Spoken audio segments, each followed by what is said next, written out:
pour qualifier davantage le rôle de la jeunesse. Il y a lieu d'envisager sa dynamique sous deux aspects distincts. Premièrement, une restructuration. Deuxièmement, une précision nouvelle des responsabilités aux différents échelons de l'organisation juvénile du PDG.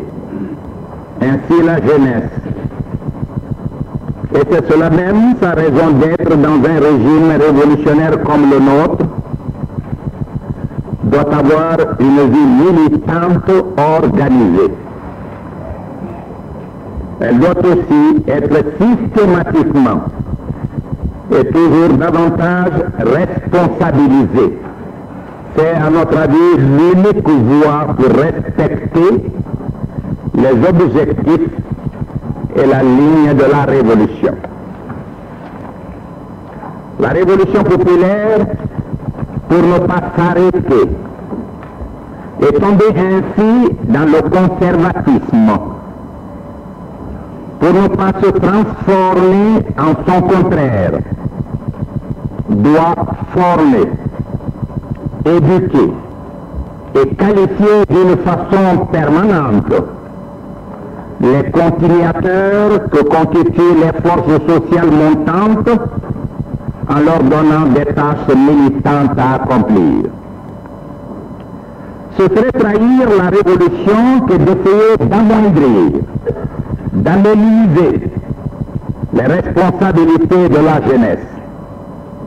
Responsabilités qu'elle doit assumer dans tous les domaines, à commencer par celui de la gestion et de l'accroissement des biens matériels et financiers, qui est à renforcer notre responsabilité dans le domaine du contrôle. Un contrôle également permanent, mais toujours formateur, toujours éducatif et jamais paralysant.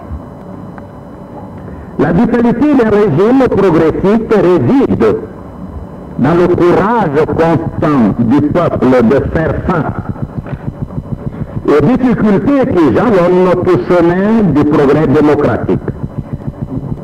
L'alarmisme doit être condamné si l'on veut que la ligne progressiste soit toujours gardée.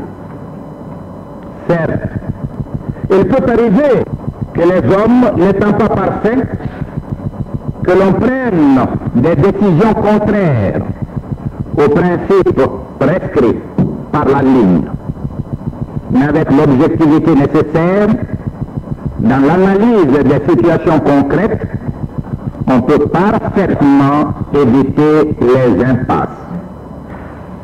Et puis, nous qui avons la charge de conduire le processus de la révolution populaire en Guinée, notre rôle n'est pas de liquider ce qui fait la sève de la révolution, ce qui est le devenir de la révolution, c'est de le qualifier. Nous disons que nous ne devons pas vider la jeunesse de sa substance. Et la substance de la jeunesse, c'est la foi en l'avenir, la disponibilité à agir et la responsabilité pleine de vigueur. À nous de lui inculquer la rigueur.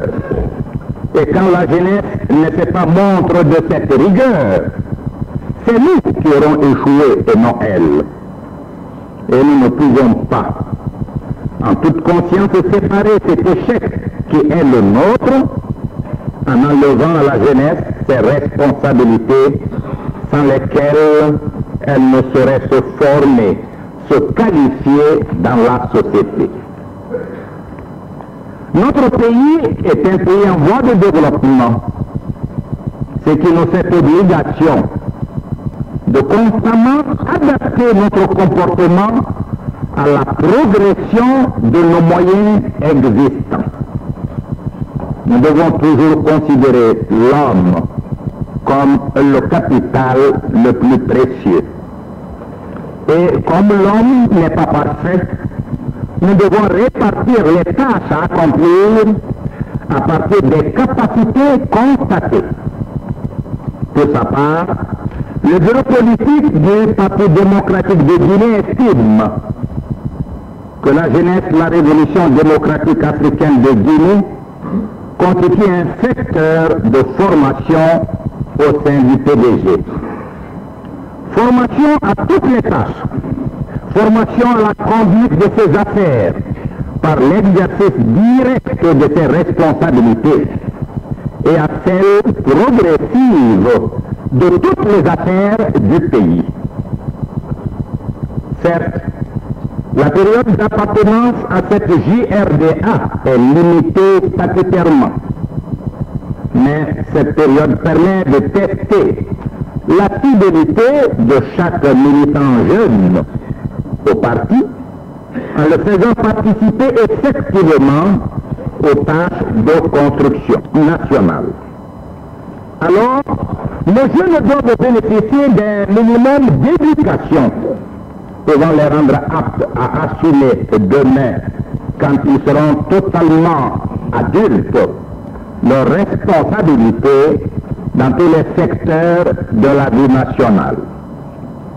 La période d'appartenance au Comité national des travailleurs n'est pas limitée biologiquement. On peut y être élu à 20 ans et y demeurer à la volonté des syndicats tant qu'on est en activité. Il en est de même pour le Comité national de l'Union révolutionnaire des femmes de Guinée. Autrement dit, tant qu'on est utile à ces deux organisations, on peut même rester leur premier responsable. Tel n'est pas le cas de la JRDA.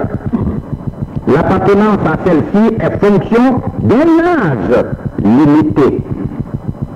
Avant cet âge limite, les jeunes doivent bénéficier d'un minimum de formation.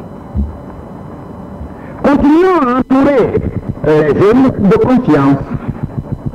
C'est notre tâche révolutionnaire. Au nom du parti, nous réaffirmons que la jeunesse a toujours raison. C'est là notre conviction. Les insuffisances dont elle fait montre sont le reflet de la négligence des adultes. Le problème de la jeunesse ne peut pas être posé autrement. La jeunesse est introduite dans une société déjà fondée, ayant ses lois, ses règles. Elle est malléable de nature et l'on peut donc agir sur son comportement de manière à réfléchir soit dans le sens de ses lois et règles, soit dans le sens contraire. C'est pourquoi, si nous voulons qu'elle soit une relève dynamique, digne des acquis de notre parti et de la conduite de l'évolution sociale de notre pays, nous devons tout faire pour responsabiliser les jeunes cadres. Nous devons alors respecter notre philosophie de la formation d'une jeunesse révolutionnaire. N'avons-nous pas créé dans chaque centre d'éducation révolutionnaire, CER, un conseil d'administration pour donner à la jeunesse scolaire des responsabilités dans des tâches pratiques à réaliser? Ainsi, à l'école, déjà, l'élève est appelé à jouer un certain rôle de gestion, puisque le CA est responsable de la gestion des biens matériels et financiers de l'école. Or, le Comité national de la JRDA est l'organisme juvénile suprême qui coiffe tous les organismes de la jeunesse du pays. Si les jeunes des CA, des établissements scolaires, sont habilités à assumer des responsabilités pratiques, et plusieurs membres du Comité national de la JRDA ont été membres des années durant des CA de centres d'éducation révolutionnaire. D'autres ont même assumé des responsabilités d'État comme représentants de la Guinée à l'extérieur. Que dire de cet organisme qui doit contrôler tous les organismes de la GRDA, du PRL à la Fédération? Il doit être responsabilisé dès lors que notre philosophie est que les générations montantes soient aptes à continuer, mieux que nous, l'œuvre de la révolution. Certes, dans une école, les enseignants sont plus aptes que d'autres à assumer efficacement le rôle de gestion des biens de l'école. Mais la révolution tient à agir en sorte que les jeunes qui doivent être les élus futurs de nos organismes fassent très tôt l'apprentissage de la bonne gestion. D'où la constitution des CA au niveau de toutes nos écoles. Les actes d'une minorité d'individus inaptes ne doivent pas nous empêcher de réaliser que sans responsabilité, aucun homme ne peut s'affirmer. Quelles que puissent être les immenses potentialités socio-humaines qu'il recèle. Donc, la responsabilité au niveau de chaque maillon de la jeunesse doit demeurer une action permanente. Il ne faut jamais, dans la pratique, négliger les jeunes. Il faut s'obstiner à les former et faire de tout leur organisme des instruments effectivement responsables de la transformation qualitative de la société. La fidélité requise des cadres dirigeants des différents secteurs face aux exigences de la révolution est à ce prix. En tout cas, c'est le test de l'application correcte des décisions et des principes révolutionnaires. La limite d'âge de l'appartenance à la jeunesse est de 35 ans. Si durant ce temps, il y a exercice effectif de la responsabilité, les jeunes peuvent se roder à la pratique de la gestion et de l'administration des biens publics afin que devenus adultes, ils soient capables de diriger d'autres organismes et tous les secteurs de gestion du patrimoine national. Voici 15 jeunes de 25 à 35 ans, élus à l'issue d'un congrès national et devenant membres du comité national de la GRDA. Il faut bien qu'ils soient confrontés à des tâches de gestion. Nous devons respecter sagement les décisions d'un tel congrès. Et puis, nous ne devons pas oublier qu'ils sont très nombreux, les jeunes de moins de 35 ans, qui gèrent déjà et dirigent même des entreprises économiques très importantes. Nous ne devons pas oublier non plus que plusieurs de ces jeunes, membres du comité national de la GRDA, ont déjà eu à diriger d'importants établissements scolaires, où, en tant que directeur d'école et président des CA, ils ont eu à contrôler les actes de gestion des élèves et étudiants. Certes, les adultes ont plus d'expérience pour gérer correctement les budgets des écoles et facultés, dont chacun des budgets est d'un montant généralement supérieur au budget du comité national de la GRDA, au budget des comités régionaux de la GRDA.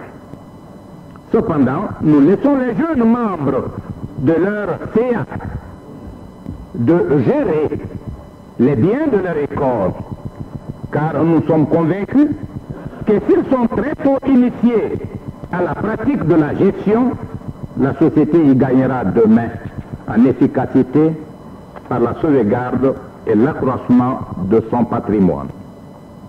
Nous estimons quant à nous que les défaillances notoires de certains cadres de la GRDA ne doivent pas nous amener à donner le dos aux prérogatives que le parti confère aux organismes dirigeants de ces différentes ailes, dont l'aile de la jeunesse. Si ces cadres s'avèrent incapables de bien gérer, alors la responsabilité de cette carence incombe au parti. Dieu nous en garde. Pour la révolution, c'est l'homme qui peut échouer, jamais le peuple. Des hommes ont-ils disposé d'une partie du patrimoine régional ou national à leur guise? Il faut situer leurs responsabilités personnelles, les sanctionner, voire les révoquer de tout poste de direction, si leur culpabilité est démontrée par des preuves tangibles et palpables. Y a-t-il une situation catastrophique découverte? La révolution nous ordonne de découvrir ses tenants et ses aboutissants. Mais pour autant, nous ne devons pas renoncer à l'éducation permanente des militants jeunes, qui est la dynamique de notre rôle en faveur de la jeunesse. Si nous adoptons une attitude de méfiance à l'endroit de la direction de la jeunesse guinéenne, le parti s'en trouvera toujours dégradé. Et en ce qui nous concerne, nous ne sommes pas prêts à commettre une faute si grave. Dans d'autres pays, les jeunes s'organisent sans encadrement politique, sans se référer aux organisations politiques de leur pays. De quelque montant que soient leurs recettes, ils en disposent librement. On ne leur nie pas le droit de gérer les recettes provenant de leurs activités sportives et artistiques. Le droit d'en faire ce qu'ils veulent. Mais attention, ils les utilisent parfois à des fins qui ne garantissent guère leur avenir. En Guinée, nous disons aux jeunes de mener leurs activités, de gérer les recettes provenant de ces activités. Mais nous prenons soin de veiller sur la moralité et la régularité de leurs actes pour qu'ils utilisent ces recettes à des fins utiles à la société. Voilà notre rôle. Nous devons l'assumer en toute responsabilité, mais aussi sans jamais transformer ce devoir de contrôle que nous voulons très efficace en une entrave paralysante qui bloquerait les organismes de la jeunesse dans toutes leurs activités. C'est pourquoi, première observation, il ne faut pas séparer la théorie de l'acte de production et de gestion qui relève de la pratique de la responsabilité militante. Car, sans la pratique, personne ne peut savoir assumer valablement une responsabilité.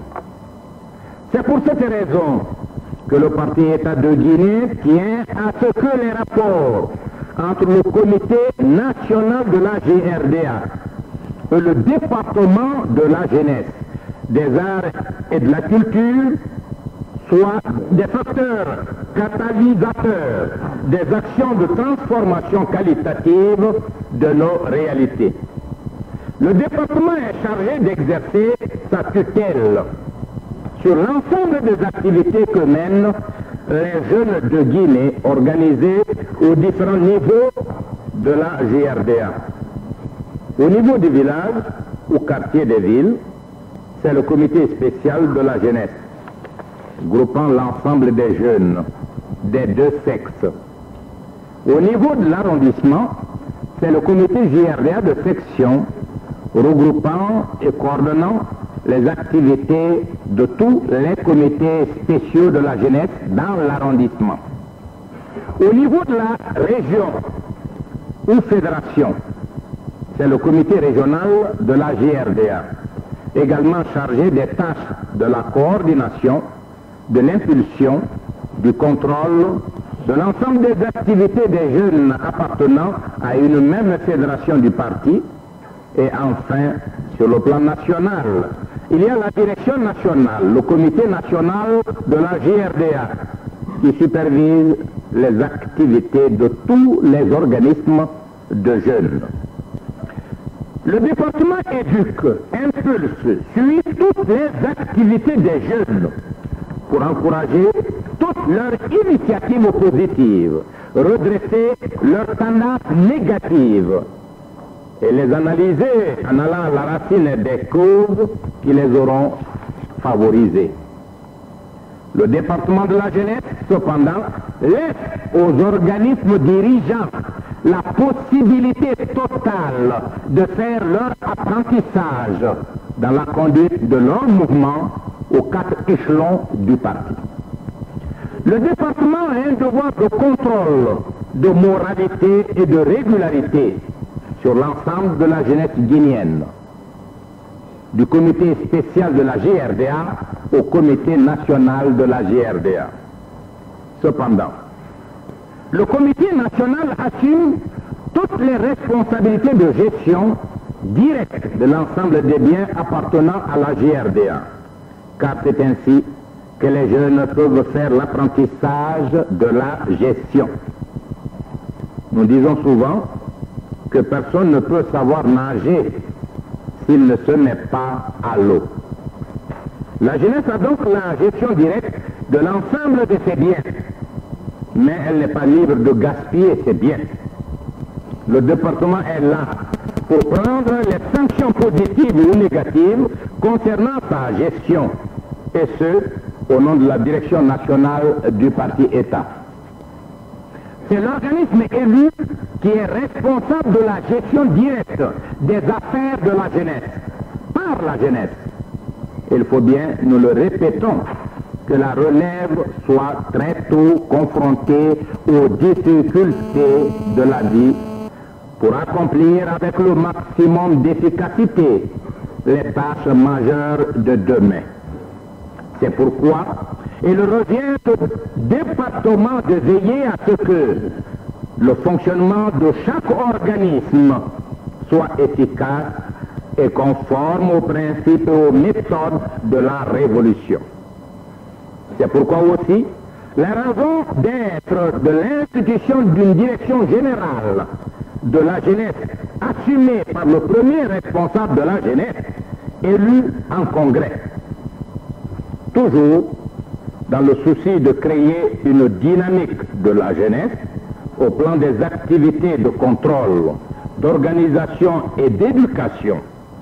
Un roulement des élus permet à tous et à chacun d'avoir les contacts directs avec les comités régionaux de la JRDA, les comités JRDA de section et les comités spéciaux de la JRDA pour atteindre les résultats efficaces légitimement ambitionnés.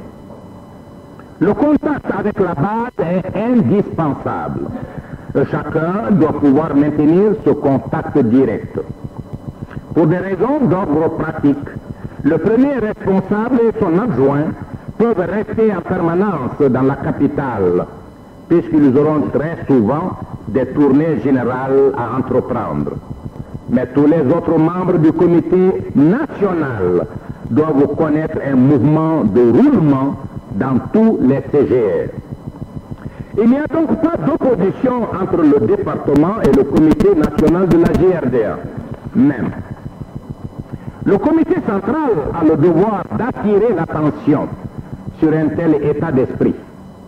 Le mouvement général de la jeunesse ne peut rendre responsable le parti des déviations à ses principes et méthodes, car c'est le même parti conscient à travers ses cadres qui campent les jeunes comme les continuateurs éduqués de son œuvre. Le département représente l'ensemble du comité central, l'ensemble du gouvernement, pour peser sur la jeunesse en vue du respect scrupuleux des principes et des méthodes définis par la révolution. Si l'on oppose le contrôleur à l'agent actif, eh bien, ni l'un ni l'autre ne feraient convenablement leur tâche. Ils ont des rapports complémentaires. Nous sommes au stade du parti État, ne l'oublions pas. Aucun département ne peut être en contradiction avec une institution du parti. Les séquelles d'une telle situation sont à éliminer systématiquement. Les jeunes doivent être responsabilisés. Nous le disons et le répétons. Les erreurs qu'ils commettront devront être analysées et redressées immédiatement. Cependant, nous ne devons pas nous substituer à eux pour accomplir les responsabilités qui sont les leurs. Car ce serait les maintenir dans un état d'irresponsabilité. La raison d'être de leur organisation ne s'expliquerait plus. Nous ne devons pas non plus user de l'acte de contrôle comme d'une arme pour les paralyser dans la gestion. Prenons le cas de la gestion des PRL. Elle était négative au niveau de nombreux villages et quartiers. Mais est-ce à dire que les PRL n'étaient pas des institutions dynamiques et utiles à la révolution? Les PRL sont des institutions dynamiques et ils auraient pu être tous des moyens efficaces de gestion si nous avions quotidiennement et dès le début procédé au contrôle de gestion au niveau de tous les PRL pour maintenir la ligne telle qu'elle a été définie. Si jamais on avait chaque mois fait de façon rigoureuse ce contrôle pratique, on aurait pu faire éviter ce que le parti ne tolère pas en matière de gestion. Le pouvoir central a bien de multiples tâches à accomplir, mais il fallait faire en sorte que ce contrôle fût effectué sérieusement avec la périodicité indiquée. Au niveau des comités d'unité de production, CUP, et des comités d'unité militaire, CUM, la situation est actuellement bonne, relativement. Avec un contrôle méthodique, nous aurons de meilleurs résultats. À ce propos, il faut que le ministère du Commerce intérieur fasse pour chacun des CUP et CUM chargés de la gestion des denrées alimentaires des travailleurs un tableau de données en quantité et en valeur pour que la CNTG, la Confédération nationale des travailleurs de Guinée, fasse immédiatement la situation financière de chaque CUP et CUM. Et que chaque fois, à partir des données fournies par le ministère du Commerce intérieur, ils puissent assumer leur tâche de contrôle en tant que responsables des organisations syndicales du pays. Et si nous exigeons chaque trimestre un tel contrôle de gestion, alors nous pourrons faire éviter au CUM et au CUP des erreurs et des fautes et les maintenir tous dans une situation de fidélité aux intérêts de leurs mandants, les travailleurs. L'on doit soumettre à un contrôle périodique les actes de gestion du Comité national de la JRDA. Cela est indispensable pour que toutes les erreurs soient corrigées à temps. Les auteurs sanctionnés à temps. Si des sanctions sont infligées au cadre défaillant, il y aura un changement qualitatif qui rapidement s'opérera dans le milieu du Comité national de la JRDA. Prenons un exemple. Le stade du 28 septembre subit des malversations commises par les placeurs de billets d'entrée. Il y a bien une solution à ce problème posé. Ce stade a une capacité de 35 000 places assises. Conakry compte 140 comités de base qui peuvent être chargés du placement des billets d'entrée au stade à l'occasion des grands matchs internationaux. Une telle décentralisation est favorable au contrôle des recettes. Le militant du PRL qui a pris 150, 200 ou 300 billets pour les placer est responsable vis-à-vis de son PRL. Les malversations sont toujours liées au comportement des hommes. De toute façon, nous pouvons et nous devons chercher les solutions qui nous approche de la vérité sans jamais revenir sur les principes directeurs de la révolution. La portée de la confiance, c'est encore la confiance. Tout ce qui amène l'homme dans le sillage de la méfiance est contre-révolutionnaire. Nous insistons là-dessus. La confiance, nous l'avons toujours dit, se paye par la confiance. La vie a pour trame des problèmes concrets. C'est précisément la recherche de solutions justes à chaque problème posé qui permet de situer les responsabilités. Aussi, toute décision de responsabiliser les jeunes doit être assortie d'un contrôle permanent et rigoureux. Nous devons rester fidèles à la mission que nous a assignée le parti en faveur de la jeunesse. Les principes et les méthodes demeurent valables dans le domaine de l'action. Il y a bien des décisions qui créent une dynamique permettant aux différents secteurs de la jeunesse d'être de futurs cadres valables. La GRDA doit s'intéresser à la formation idéologique de ses membres, notamment au contrôle du comportement des jeunes, pour que ceux-ci respectent la morale révolutionnaire. La GRDA doit éveiller l'esprit civique des jeunes et l'affermir constamment. Les jeunes, en plus de la formation idéologique, doivent recevoir en même temps une formation technique dans les divers secteurs, sport, art, culture populaire, etc. La jeunesse doit s'obstiner à faire face aux tâches fixées dans les statuts et les programmes d'action de la GRDA. Le sport doit être multiforme, sinon l'engouement pour un seul sport crée des contradictions entre les différentes branches sportives. Prenons par exemple le football dans ses aspects politiques et techniques. L'aspect politique de ce sport a trait à l'encadrement que constituent les organismes dirigeants de la jeunesse aux différents échelons.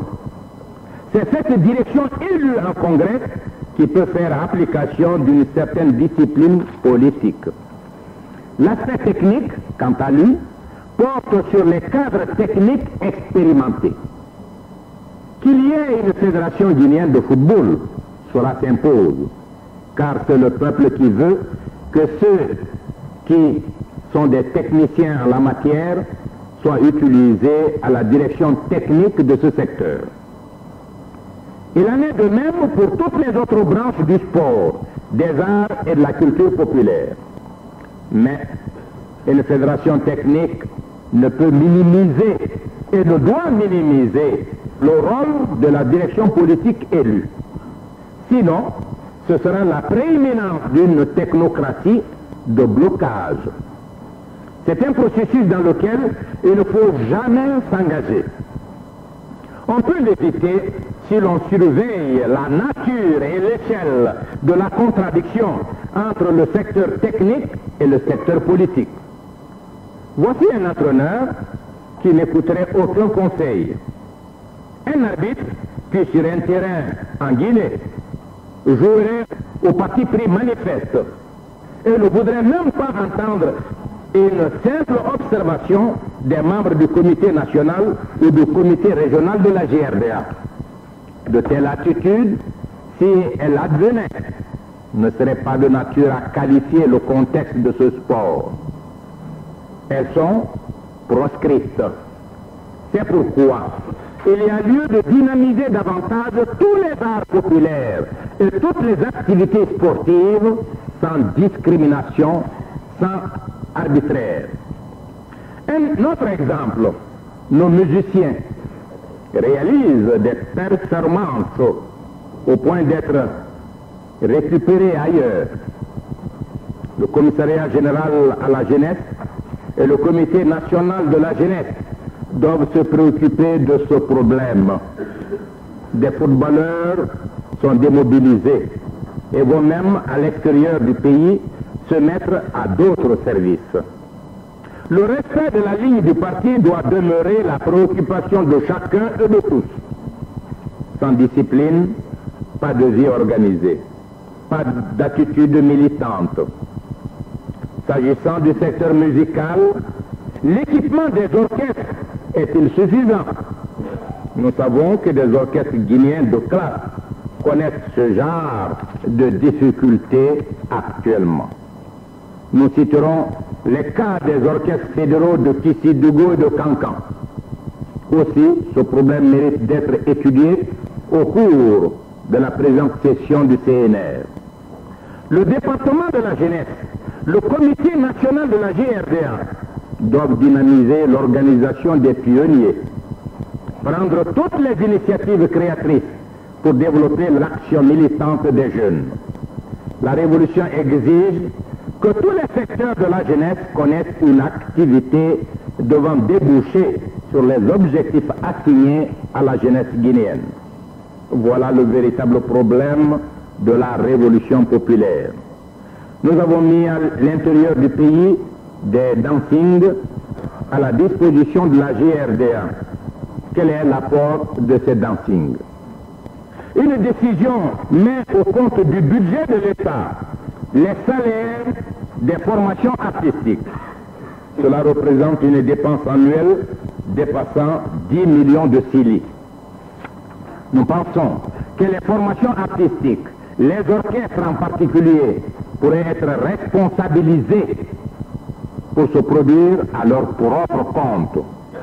Toutes les recettes obtenues par une formation lui appartiendraient en propre. Ainsi, les millions de cili dépensés actuellement par le budget serviraient de subvention générale à la jeunesse pour amplifier son action, soutenir les secteurs défavorisés ou décents. Ce ne serait plus des dépenses systématiques sans grand effet. Les orchestres seront à leur compte en jouant dans tel ou tel dancing dont nous leur confierons l'exploitation. Ce serait là une dynamique de créativité chez les orchestres. La fonctionnalisation débouche sur l'absence d'inspiration, l'absence d'amour de l'art.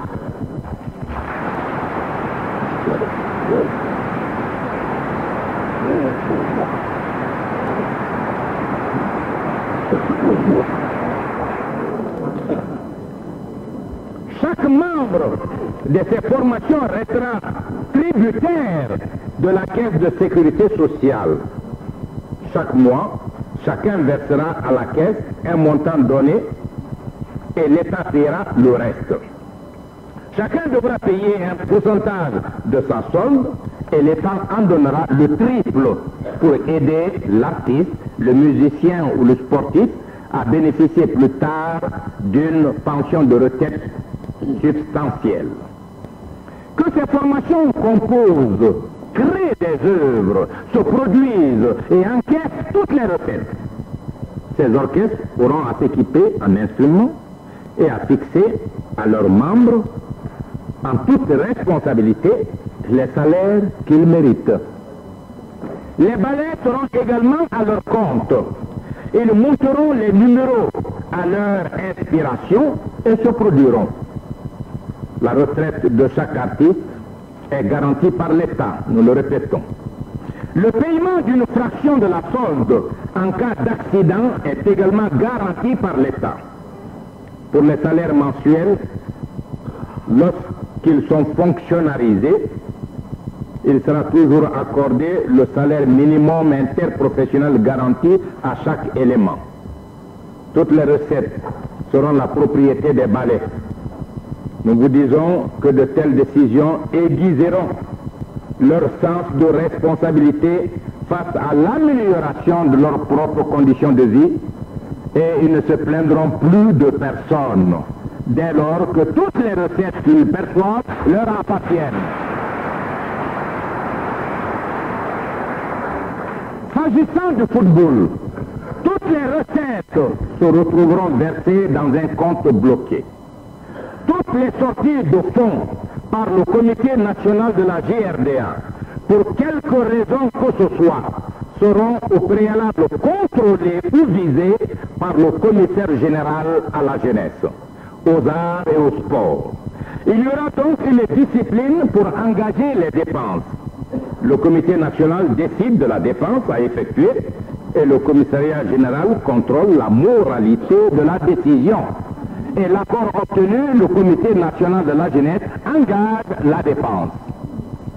La jeunesse a bien la main à la pâte, parce qu'il faut qu'elle justifie les dépenses qu'elle effectue.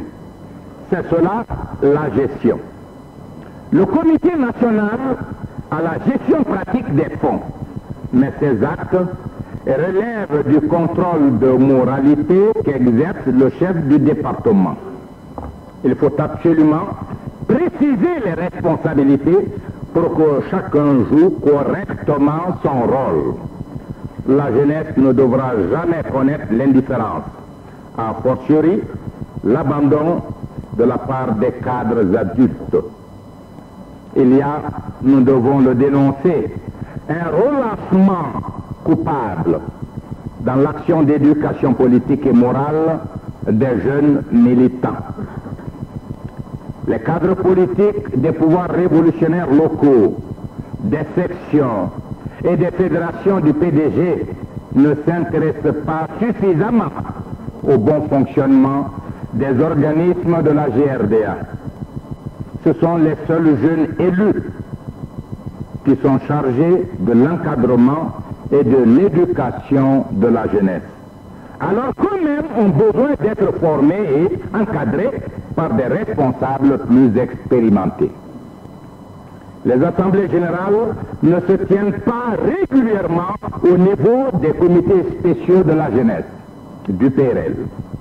Et quand elles se tiennent, elles n'enregistrent aucune information sérieuse, aucun exposé sur l'idéologie du parti, sur la morale révolutionnaire ou sur la discipline sociale. Les jeunes n'apprennent plus l'histoire du PDG, les faits historiques qui ont marqué l'évolution du peuple guinéen. Ils ignorent les interdits, les mœurs bannies, les comportements indignes, les infractions à la discipline au sein de la famille.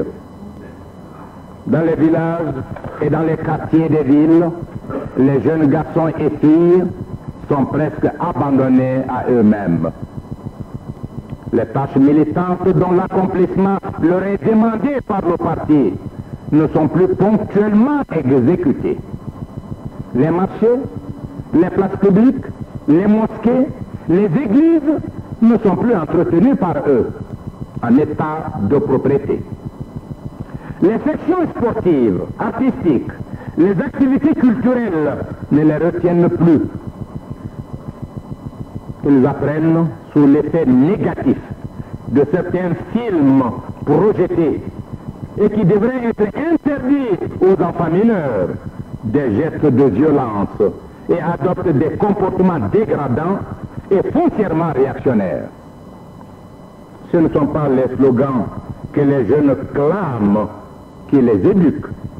Ce sont les leçons qu'ils doivent recevoir des cadres adultes qui seuls les disposeraient à adopter un comportement digne de leur famille, de leur peuple et de leur révolution. Les distinctions de race, de religion et d'état de fortune ne devraient plus exister entre les jeunes du village ou du quartier, unis au sein du comité spécial de la GRDA. Les tentatives à la débauche, à l'alcoolisme, au vol, voire au banditisme, devront être extirpés de la vie de notre société. Il faut que la jeunesse bénéficie sans discontinuité de la sollicitude des générations adultes dont leur avenir dépend du comportement sérieux dans tous les domaines. Les bars, gargotes, lieux de dépravation des mœurs doivent être fermés avec la fermeté qu'exige la protection de la santé morale des jeunes du pays. Chaque bureau fédéral doit, avant le 19 octobre 1981, constituer une commission chargés des problèmes de la jeunesse, des enseignants qualifiés, des militants de bonne conduite sociale, des cadres aptes à assurer l'encadrement convenable, l'éducation idéologique, politique et morale, et la formation sportive et artistique des jeunes militants du PDG doivent être désignés à cet effet. Le parti, fidèle à la morale populaire et résolu à œuvrer à la qualification constante du peuple, se doit de se substituer aux familles défaillantes à l'égard de leurs enfants pour créer un climat de joie, un contexte de mobilisation permanente, des conditions de formation et de surformation en faveur de tous les jeunes du pays.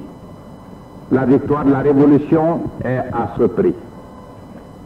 Des séminaires doivent se tenir périodiquement, disons chaque trimestre, au niveau de chaque section du parti et consacrés aux problèmes de la jeunesse. Des séminaires semestriels doivent également être organisés au niveau de la fédération et être directement suivis par la session du Conseil national de la GRDA. Les organismes dirigeants de la GRDA, chacun dans son ressort, doivent veiller sur le fonctionnement des écoles et le comportement des jeunes scolaires. Les vice-présidents des CER doivent appartenir au bureau des différentes organisations de la GRDA. Comité spécial, comité GRDA de section, comité régional et comité national de la GRDA. Ce qui correspond aux 4 cycles scolaires en tant que membre de droit. Par ailleurs, le Conseil national de la Révolution doit inviter les organismes dirigeants du PDG à verser intégralement et régulièrement la quote-part due aux jeunes et aux femmes sur le prix de la carte de membre du parti. Les recettes des orchestres fédéraux doivent revenir aux musiciens pour moitié et au comité régional de la GRDA pour moitié. C'est cet organisme qui doit